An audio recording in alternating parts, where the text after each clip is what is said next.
Howdy, folks, and welcome back to Volume 6 of our journey through the Book of Revelation. Today we're going to jump into Chapter 9, and before we dive in where we left off last time, maybe I should take a moment to stop and set the scene, and also consider again why I think I have an emotional attachment to this book, and why it seems to feel relevant to what we're seeing in the news or what's going on in the world right now. I think it's because this book is about endings. It's about finality. That's the overall tone. It's about a time of judgment, a time when there's no more things to do aside from reflecting on mistakes.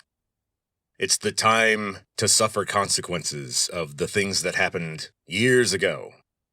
And we're also hearing the voice of someone from a very troubled society, where the government was trying to control the minds of citizens through compelled speech and rights you were required to perform and beliefs you were forbidden from having, friendships you were forbidden from forming.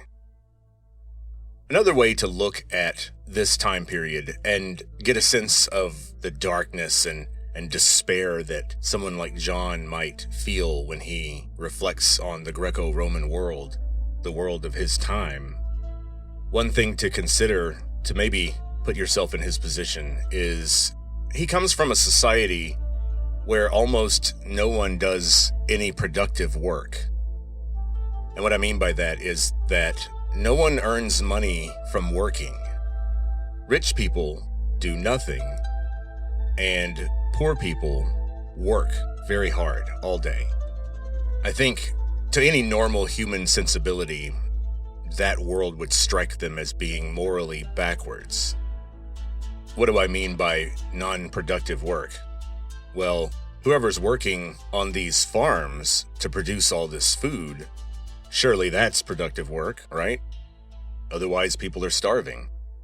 Well, what I mean by non-productive is that by this point, by the 1st century AD, when Rome had secured its grip on the Mediterranean basin, the old smallholder farms in central Italy were a thing of the old days, the good old days of the Republic, but not anymore. By the late 1st century, all the food is being produced on these massive plantations called latifundia. And on the latifundia, pretty much all the agricultural workers are slaves. From the person who swings the scythe or pulls the weeds, to the person who milks the goats, even to the person who keeps records for tax purposes. It was just easier to buy a person and then force them to do that job, rather than to go negotiate with another free person and say, hey, if I give you this many denarii per week, would you do task X, Y, and Z for me? Well, they just stopped doing that. It was not that labor was cheap, it was that human life was cheap. And so why pay a free person by the hour when you can find someone who is being trafficked, and then you can just purchase the right to kill them legally and keep them on your estate and force them to do whatever you want? Welcome to the ancient world. Welcome to the good old days. And now you can see why someone like John was not holding out a lot of hope for his civilization, or the idea that good people could prosper in a world like that. And like I said, I wanted to stress that slavery was not for unskilled labor. The slaves were not just the people who were driving the mule carts or shaking the fig trees so that the ripe fruit would drop. It was also the smart young guy who does the bookkeeping and manages the estate. That was the strange thing in the Roman world, was that you had people who did essentially paralegal work, who were legally not people. They were slaves. And so you can see that this is a world where it's not that everyone is being controlled by the elites and being controlled by being paid very little and then told to do a lot. They're actually just owned by the elites. It's a system of pure exploitation. They sort of cut out the middleman of contracts and payment and rights and negotiations like that.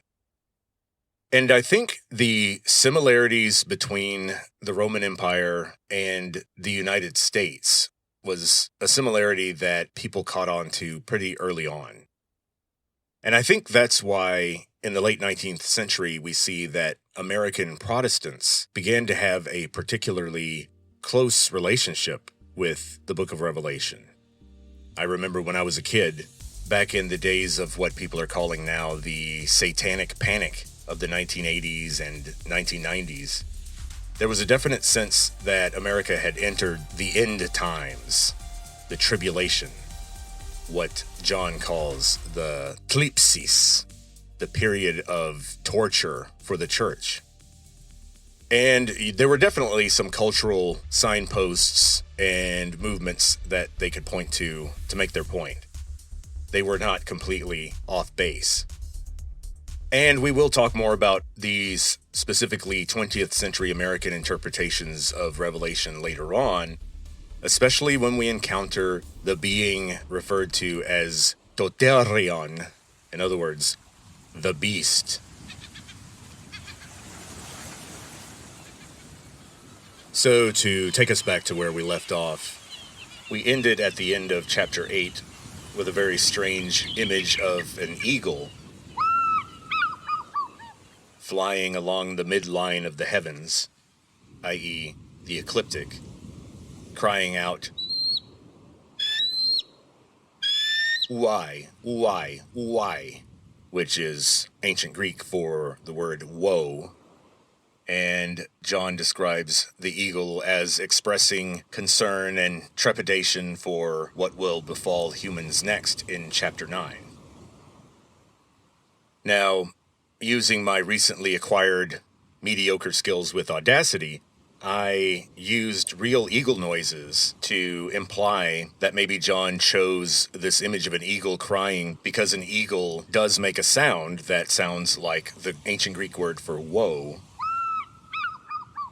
And so that seems to be a literary connection that was easy to make. I also chose to go with the eagle, not just because most of the manuscripts mention the eagle and not just the angel that the King James crew talked about. Another reason to go with the eagle would be a doctrine called Lectio Difficilior. So according to the doctrine of Lectio Difficilior, when you're examining copies of manuscripts, or if you are interpreting some sort of inscription, and you have a choice to make between two translations or two interpretations of what you're trying to read, you're supposed to pick the option that is more difficult. In other words, the one that seems less likely, the one that seems stranger. And that's counterintuitive, because you would think that you would go with what just seems like what they wanted to say. But this is supposed to be trying to counteract the tendency for copyists over time throughout the Middle Ages to mishear something that was read out and write what they would linguistically or culturally expect.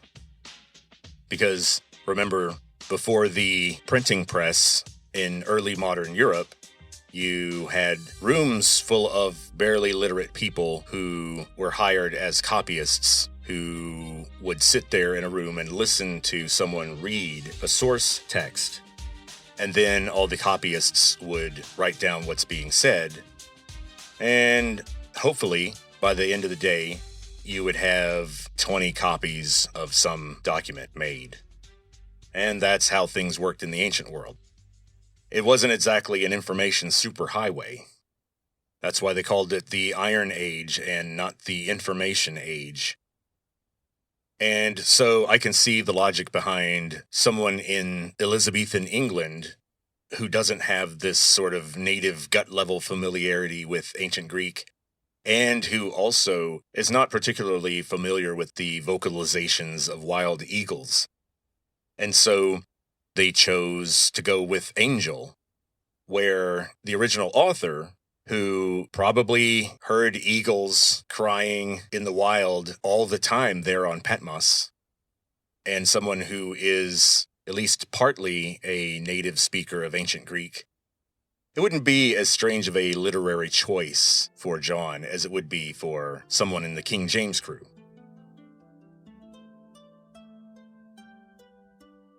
So, a lot of people have been making a big deal about this beef between me and the King James crew. And I want everybody to remember that I did acknowledge their skill and mastery of the English language. I mean, they helped create modern English as we know it, and they actually made this quasi-French, quasi-German monstrosity that we call the English language take shape into something that, with a lot of talent, you can actually make sound decent. But let's face it, the King James crew was always really full of themselves. And if you've ever listened to any of their music, you'd know that. So, the King James Bible was published in 1611. 1611, and the King James crew became so famous after that they pretty much did nothing but hang out and party. And they got connected with the wrong people. They got into gambling. But they did meet some musicians. And this kind of fits because I've long been a big supporter of the very well-founded hypothesis that our instinct for music, our capacity to make and understand music, is a genetic human universal, and it's rooted in our ability to create language. In other words, I think music is an outgrowth of the neurological foundations of the first human language.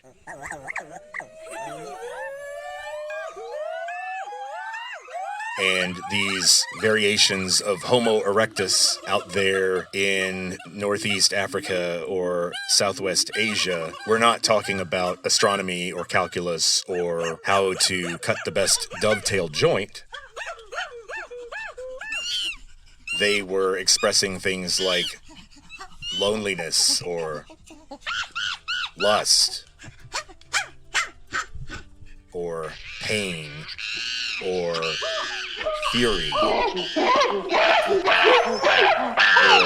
despair. And it turns out that music is really good at that. It's no surprise that someone who has some connection to language, some love or ability for languages, would also have some interest or capacity for music. And so it backs up my hypothesis that the King James crew went on to become prominent hip-hop artists of the London rap scene of the early 17th century AD. So, as I said, King James Bible published in 1611, and then the King James crew dropped their first single in 1618. And the title of the single was Kings of the Game. And Kings of the Game sold out. It was a smash hit. And here's the cool thing. So I looked it up. The copyright on a piece of music is 70 years after the death of the author, or the last of the authors. Because this dropped in 1618, the copyright ran out a long time ago. Now, I can play Kings of the Game in its entirety on the Conspiracy Farm right here for you guys, and I don't have to worry about a copyright strike. Now, talk about rare vinyl. Even as an aging Gen X Austin hipster, it was very hard to find this single. The records that they stamped back in the 1600s, not only did they not last long, but they don't have great noise reduction or fidelity. And so, fair warning, I did the best I could in terms of cleaning up the sound. But here we go. Here is the King James crew with their hit single, Kings of the Game. Let's hear.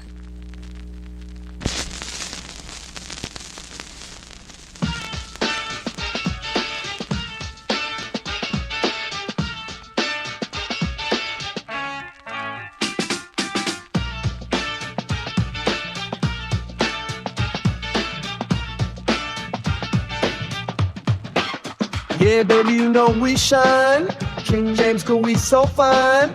Conjugating verbs in line, showing off our style divine. Bending around the block so tight, wheels in hand, we ride all night. Talking loud, we stand and fight. King James power feels so right. We the kings of the game, ruling hard, we claim our name. Every verse brings more flame. King James crew, we stay the same.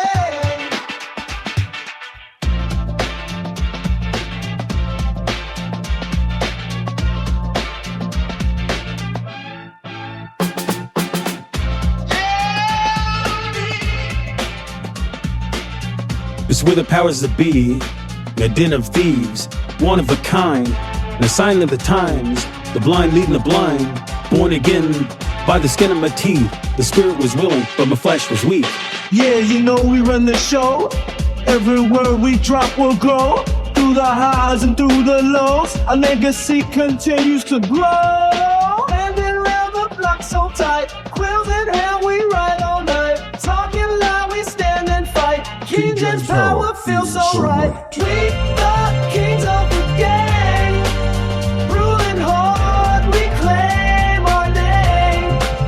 Every verse brings more flame. King James crew, we stay the same.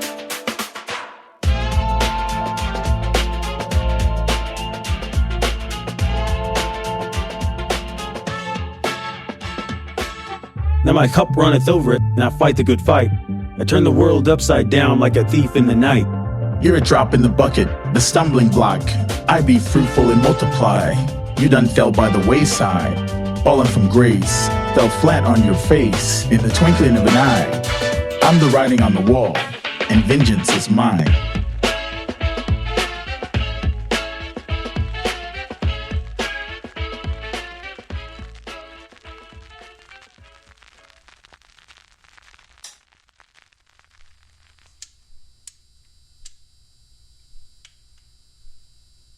Oh boy. Okay, well, that was interesting. If I were them, I would probably stick to translation and early modern English literature in general, if I were them. I mean, I know I have the privilege of hindsight here. I am able to go back and look and see the family tree of hip-hop and sort of see how the music developed over time, and I can see where the King James crew fits into that, I guess, with more perspective than they could have had. And that's only fair. You know, I say all that to say I'm basically getting a Boys to Men vibe here. I'm not sure how awesome that was.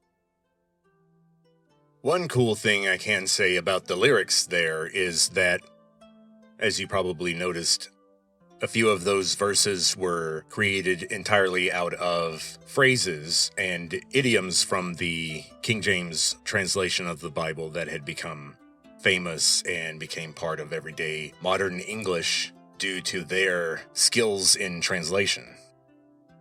So hearing those phrases coming back at you like that, they're asserting their literary dominance. It's just the kind of thing that you did on the hip-hop scene at the time. And you guys also don't have to deal with the cover art that came along with this old album. Okay, these gigantic collars were out of control. So, you know how you see a picture of Shakespeare or King James or whatever from this period, they've got the big ruffled collar, the big white lacy collar that they've packed full of starch, and it was supposed to stick out like the rays of the sun from their neck. It was really uncomfortable and strange, and everybody wore these things. And the richer you were, the bigger and fancier your collar was supposed to be. You're rough. RUFF. And so, let me tell you, on the hip-hop scene in the early 1600s, on the streets of London, the Elizabethan roughs got ridiculously big. And so, the King James crew, they'd do shows with collar ruffs that were literally 2 feet long. When they stood up straight, they couldn't even see past the collar. It was blocking their face. I mean, it's ridiculous. So, I'm supposed to take them seriously, even though one of them died being hit by an ox cart trying to cross the street in the middle of the night when they can't even see in front of their face because of the ruff. Oh, my heavens! What a manly and glorious ruff this is indeed. Indeed. Knowest thou what saith folk about the girth of a man's ruff betold? An ox cart cometh. Looketh out! An ox cart cometh!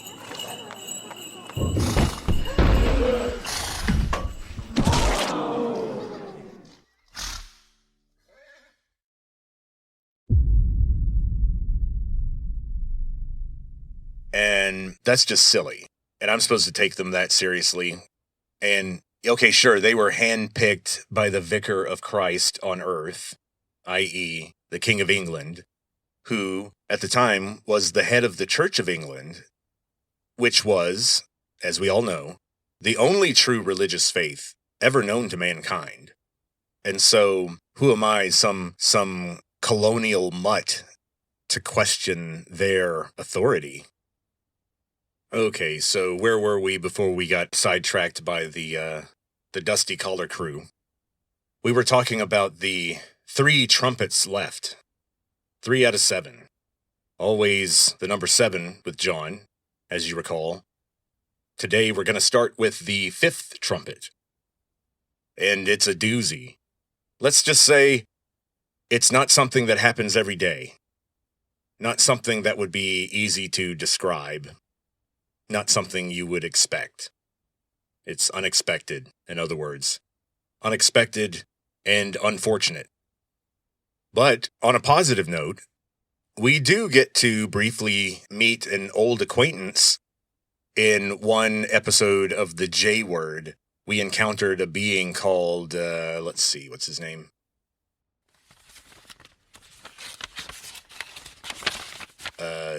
Satan. And he hasn't appeared in this book explicitly yet. His vibe is all over the place, though. We know he's there somewhere. And we don't really get a hero's entrance for Satan in the book, where he walks into frame and is referred to by name. And he's got a hype man next to him with a gigantic clock around his neck, rattling off all his titles and making sure that you show him respect. We don't get that. At the beginning of chapter 9, we get about as close as we are going to get to that. In other words, chapter 9 kicks off with the entrance of a being that is kind of hard to deny that this is probably Satan. But as usual with the book of Revelation, there's some differences of opinion and interpretation. So let's just jump right in and see what happens.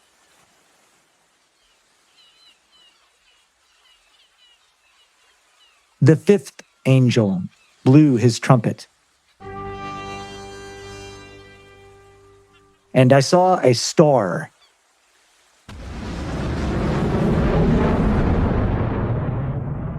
Who had fallen down to the earth from the heavens. He was given the key that opened the shaft that leads to the abyss.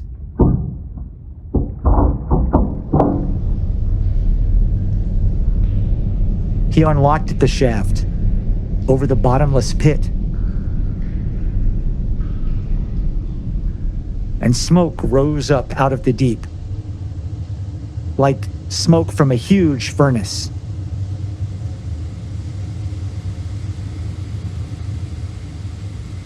The sun and the air grew dark from the smoke from the pit.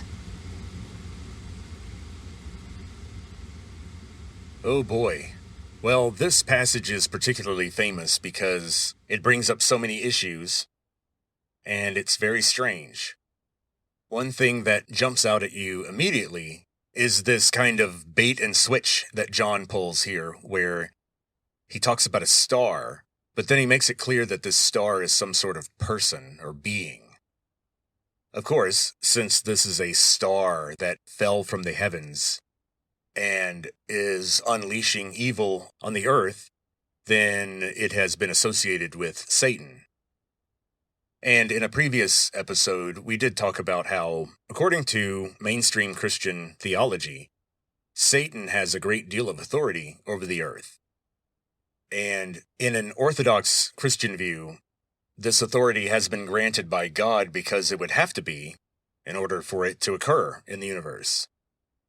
In mainstream Christian theology, everything in the universe occurs only due to two things. One is through God's action to further His will, and then the second is through God's deliberate inaction in deference to our free will. And so, technically, those are the only two ways anything can happen. And so you could say, well, what if this is a loyal angel sent by God down to unlock the pit? Or it could just be another disloyal angel, hence a demon, who is allowed to unlock the pit. Or this could be Satan himself, playing a major role in these final days before he himself is confined beneath the earth. Or this could be a loyal angel, an archangel, who is at the moment remaining nameless. And so whoever this being is, by being given this key to unlock this shaft that leads under the earth, is a major authority. As we'll see, it's going to have a lot of downstream effects, as we'll say. And so the word for star they're using is astera, which is the basic Greek word for star. So the translation is very straightforward. And then it's a simple key, a piece of metal that unlocks a lock that was given to this being. Now this shaft that they're unlocking, the shaft that leads to a bottomless pit, the Greek word that's being used there is translated elsewhere as a well, as in a very deep, relatively narrow tunnel straight down to the center of the earth, and then maybe even beyond that. Now, the scale of everything has been amplified in these images, and so I'm thinking this is a narrow, straight tunnel relative to the size of the ocean. And so now we can imagine a bottomless well miles in diameter. Now you've probably noticed that I'm trying to cover some of the meaning by translating the word abyss also as bottomless pit. And that's essentially what it means. The term byssos, which we would transliterate B-Y-S-S-O-S, which is the part of the abyss without the A, just byssos instead of abyssos. Byssos means the depth of, or the bottom of. And so if something is abyssos, it means that it has no bottom. There is no depth to measure. And so we're talking about something that could be translated as a bottomless pit or the endless deep. So we're talking about a shaft of infinite depth, a shaft that has no end.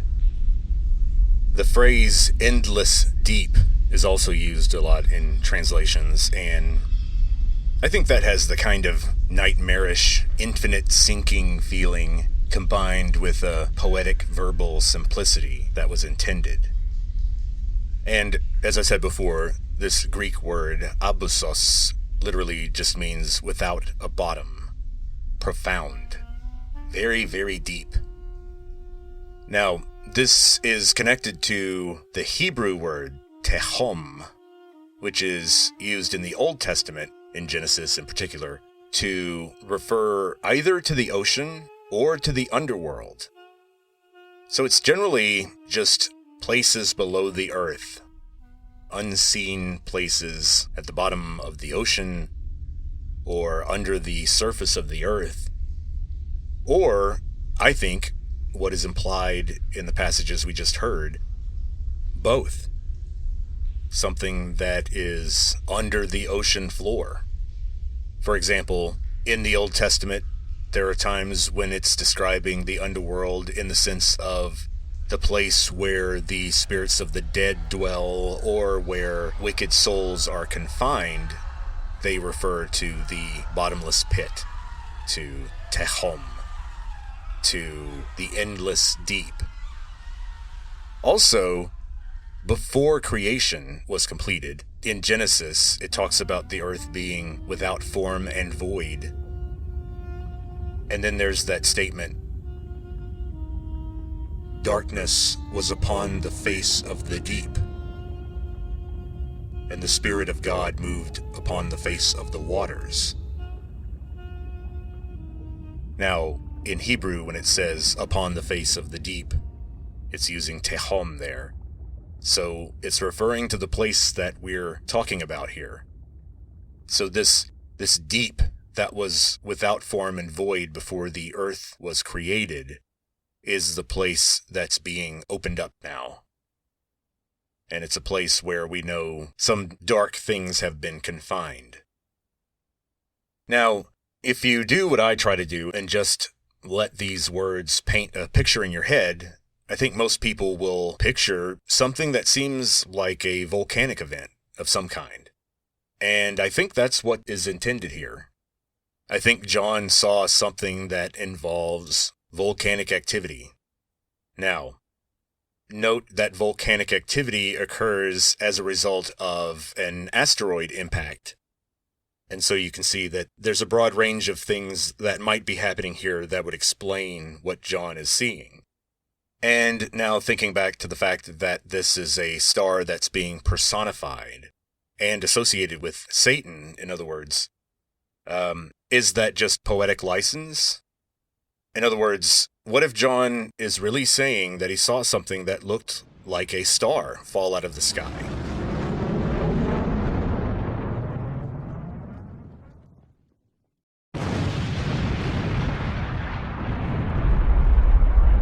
And then it appears to open a hole in the earth that belches out so much smoke.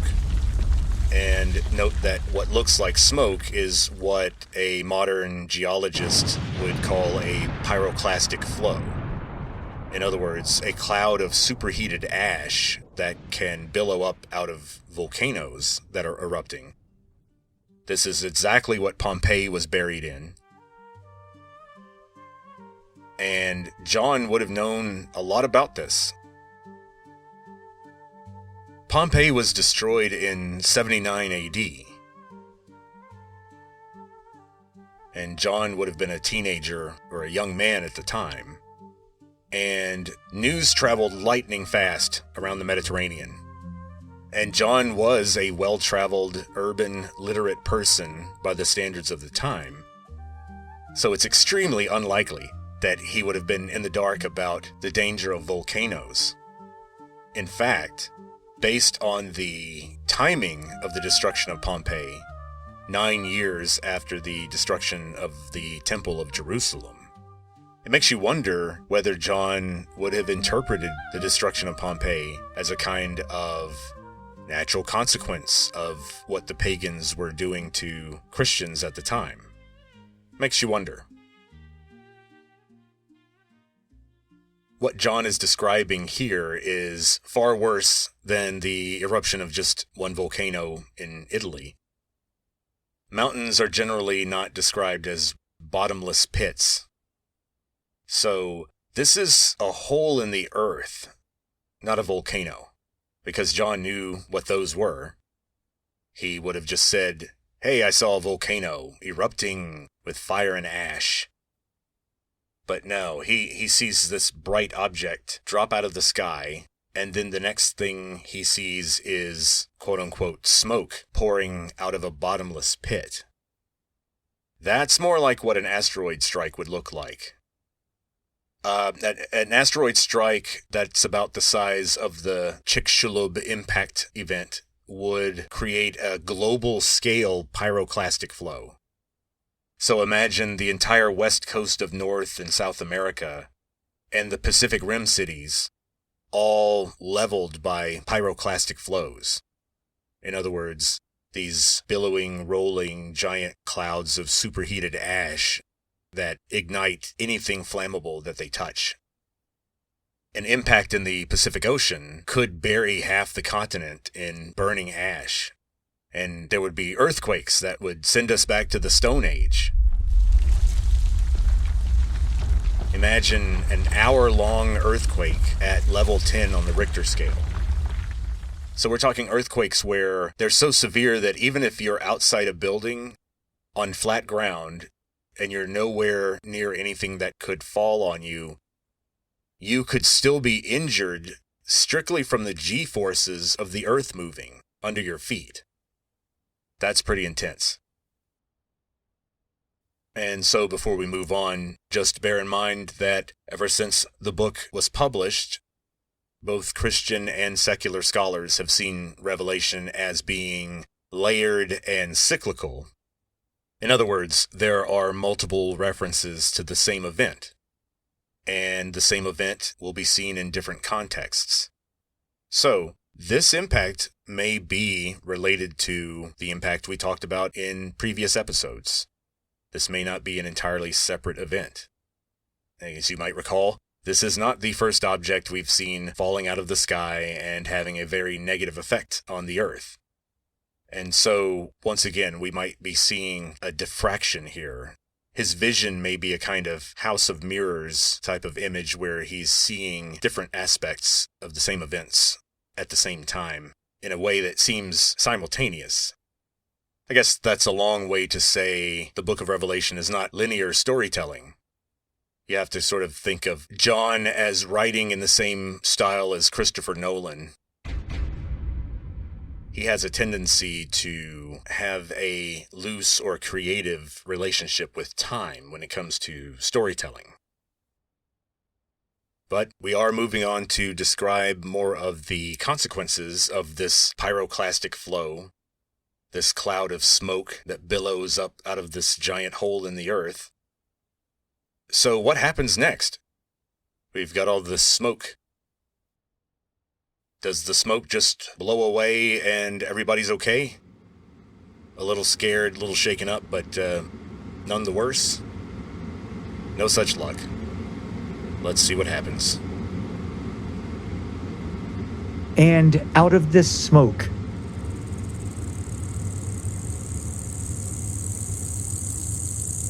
locusts fell down onto the earth.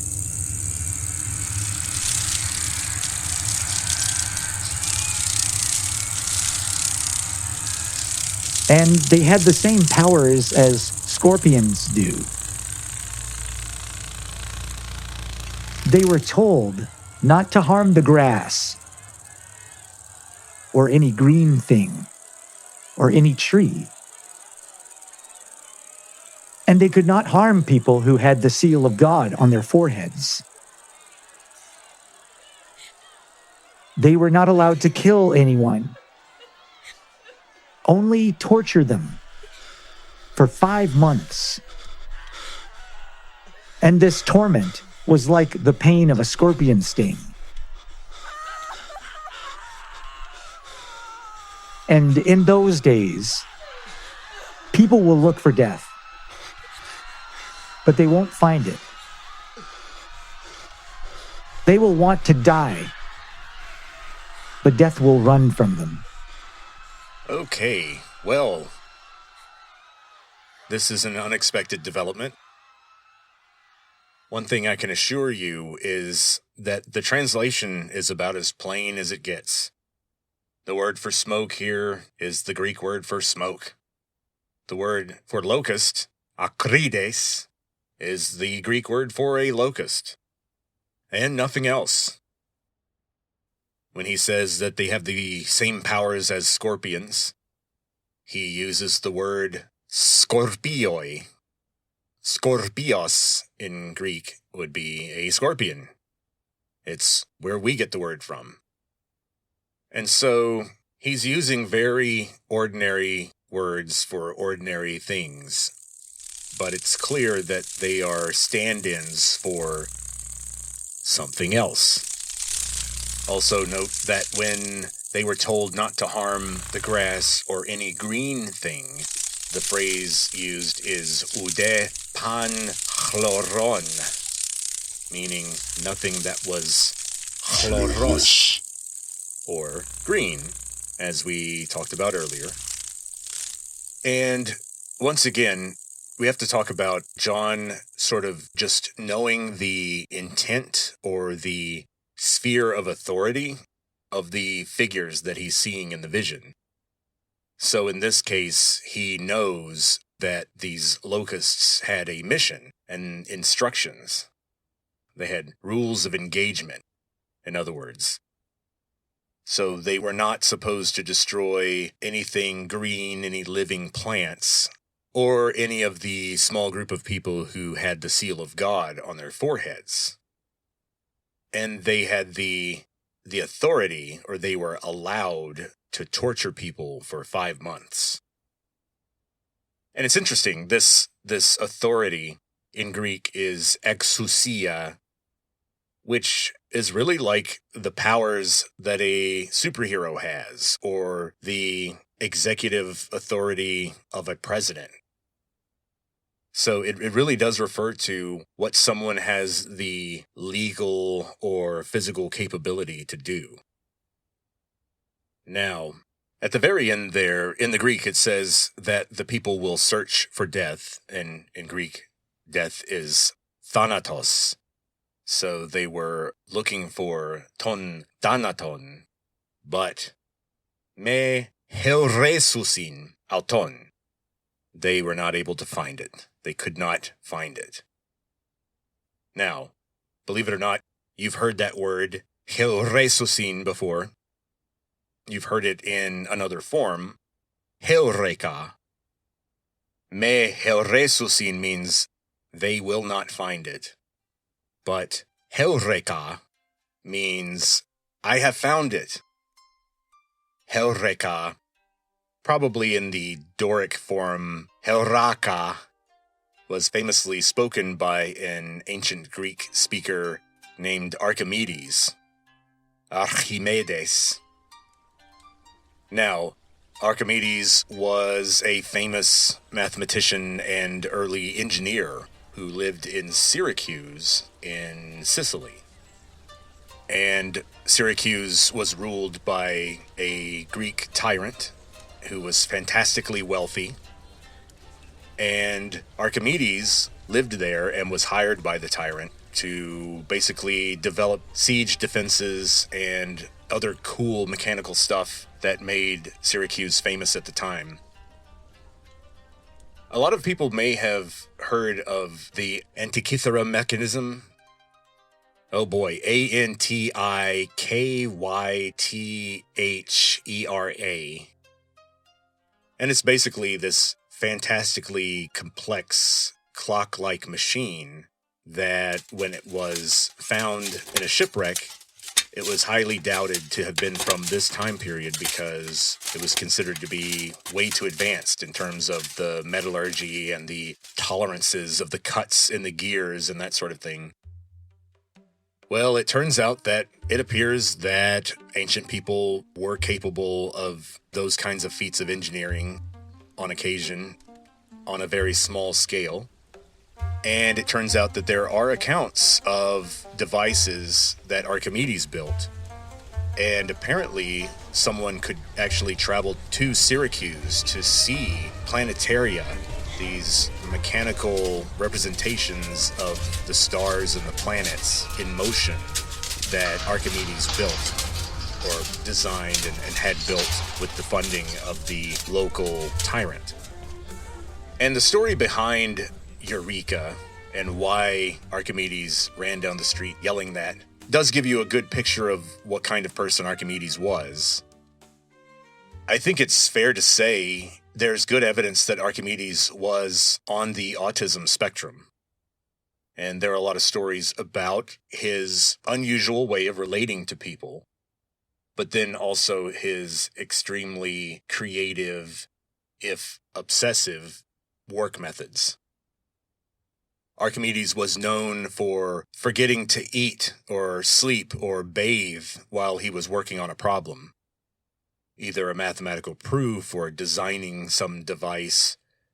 And so Archimedes was working on a method for determining whether material was made of real gold all the way through or whether it was just gold-plated.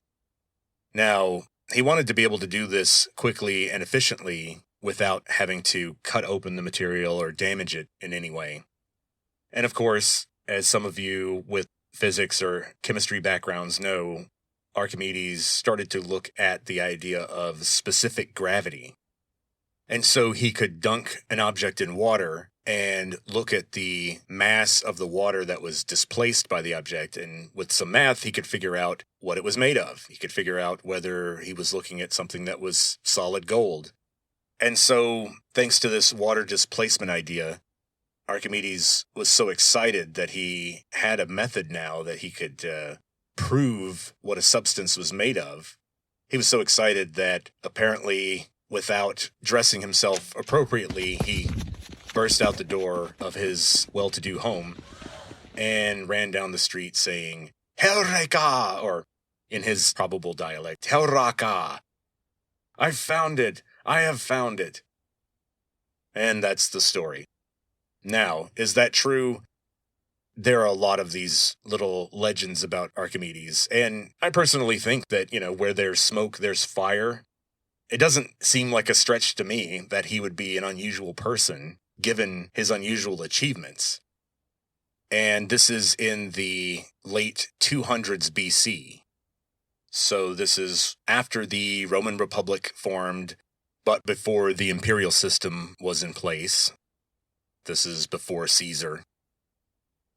However, it was after Alexander the Great. And so when the Roman general Marcellus lay siege to Syracuse in 212 BC, his goal was to secure a very important, wealthy, prominent Greek-speaking city and bring it into the Roman sphere. Now, obviously, even though Archimedes' devices had caused a lot of trouble for the Roman invaders, when they broke into the city, the Roman general Marcellus gave his soldiers strict instructions to find Archimedes and not to harm him. However, according to the popular traditions that disseminated after the fall of Syracuse, a Roman soldier broke into Archimedes' house, where he was, of course, working very diligently on some sort of mathematical or engineering problem. And the way he would work was he would have a table of fine sand that he would draw figures in to do his mathematical proofs or to work on his geometric thinking, or to sketch out the early plans for the designs for new devices. And apparently, when the soldier broke in, the only thing Archimedes could focus on was to make sure that that sand was not disturbed, that his work wasn't erased. And the Roman soldier ordered him to get up and come out of the house and follow him. Archimedes refused and protested about the disturbance, and the Roman soldier, in a fit of rage, killed Archimedes. Now, we do have an account that Marcellus was infuriated by this, but we don't know that the soldier was disciplined or punished for this. Apparently, that's the story. So, the Greco-Roman world lost a great mathematical and engineering mind to the senseless violence of Rome as it was attempting to wrest power from its neighbors in the Western Mediterranean in the late 200s BC. And so we hear about a story of the last words of Archimedes were, "Don't disturb my circles." Well, we don't know if that's exactly what he said. There appears to have been some sort of misunderstanding that led to his death during the end of the siege of Syracuse. Well, I think that's a good stopping point for today. In the next volume, we'll jump back into the Revelation to hear more from John about these locust things. I think we can already tell they're far more dangerous than a normal swarm of locusts. In Volume 7, it will quickly become very clear that these are not actually locusts. They're what I've come to call the locust armored horse torture copter things. And in Volume 7, we'll hear a lot more about these locust armored horse torture copter things and the various weapons that they will use against humans. And speaking of humans, we'll also find out more about what the survivors are doing during all this. How are the humans responding to all this suffering and unexpected and unfortunate stuff? I think we all can't help but consider a little bit what we would do in this kind of situation. We know that some people will rise to the occasion and show their greatness, and they will help out their fellow man in this darkest of times, in this time of deepest need, when we really need to all pull together and help each other out. But then there's people who will fall into the deepest despair and fall into the darkest of Machiavellian dark triad calculations. And they would become the most aggressive, paranoid, arrogant, ruthless people on Earth. And I put myself in that category. I definitely would not rise to the occasion and show my greatness and help out my fellow man. The time for helping each other out was before the book started, before the abyss opened up. Now that it has opened, all this friendly civilization stuff goes out the window. I'm going to be looking for weapons, water, shelter, food, all the basic stuff. My attitude wouldn't be great. Especially if I figured out that the events from John's vision were actually happening now in real life. I would know that there's nothing that can be done to avoid it, so I would just kind of, to paraphrase Metallica, I would just ride the lightning, see how long I could hold out. I'd be curious to see if I could make it to the very, very end. Because in the end, maybe curiosity is my primary emotion, the one that rules over everything else. My curiosity has certainly gotten the best of me at times. It's gotten me into a lot of trouble. But I think to some extent that's just part of being human. I think we're all curious about how the world will end. I think most of us don't want to be there to see it in detail. That's where I'm weird. But, speaking of the end of the world, in our next volume, Volume 7, we'll wrap up this very strange Chapter 9 with its torture monsters. And in Volume 8, we will move on to Chapter 10. And unfortunately, it only gets worse and more confusing. My hard drive is starting to get full of very horrific sound clips. I don't just type the sounds that I want into an AI and it just creates it for me. I have to go out and make this stuff myself out of little pieces of sounds that I find here and there. And so unfortunately, I am busily preparing even more gut-wrenching sound effects for the later chapters. What I've found is that you have to use real screams and real pain noises. Movie screams or screams by people trying to record a scream sound in a sterile sound booth doesn't work. It's got to be real. So I'd like everyone to please note that whenever I'm not writing rap lyrics, or whenever I'm not working with the AI to make beats, and whenever I'm not translating Greek, I also have to take time to listen to lots of people groaning and gasping and screaming over and over and over again to get the sounds right. So when I sit down to record my comments on this stuff, and I have a weird detached attitude toward what's going on in the book, well, it's because I've had to deal with all of the ugliness well before I sat down to talk to you about it. And so for upcoming chapters, just know that I had to find noises that are even worse, more upsetting. So be ready. Remember the trigger warning in the trailer. I kind of put that in there half seriously.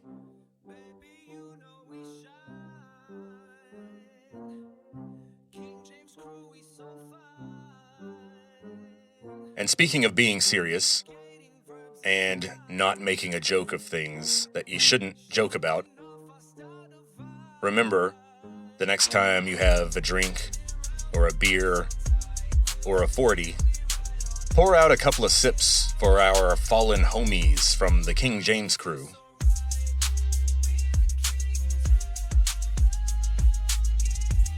I talked smack about them. I threw shade on their roughs. But I do take them seriously. They are the giants whose shoulders people like me stand on.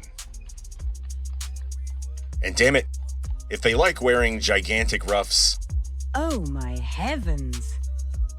then who am I to judge? Who are any of us to judge them? You know? It's just not really funny to me at all. I mean, I'm not laughing. This is very serious stuff. End of the world stuff and all. It's a time when people will seek death, but then they can't find it. Well, I hope that, as of right now, we're all seeking life wherever we can find it, and not death. And if you're seeking something good, I hope you find what you're looking for. But remember that when you do discover that thing you've been seeking and working so long and hard for, you have to remember to take off all your clothes and then run out the front door naked, racing down the street in front of all your neighbors, yelling, Heureka! Heureka! Do it to honor Archimedes. That was very wrong what happened to him, and we need to remember him. And all the quiet, unsung geniuses like him. Talk to you later.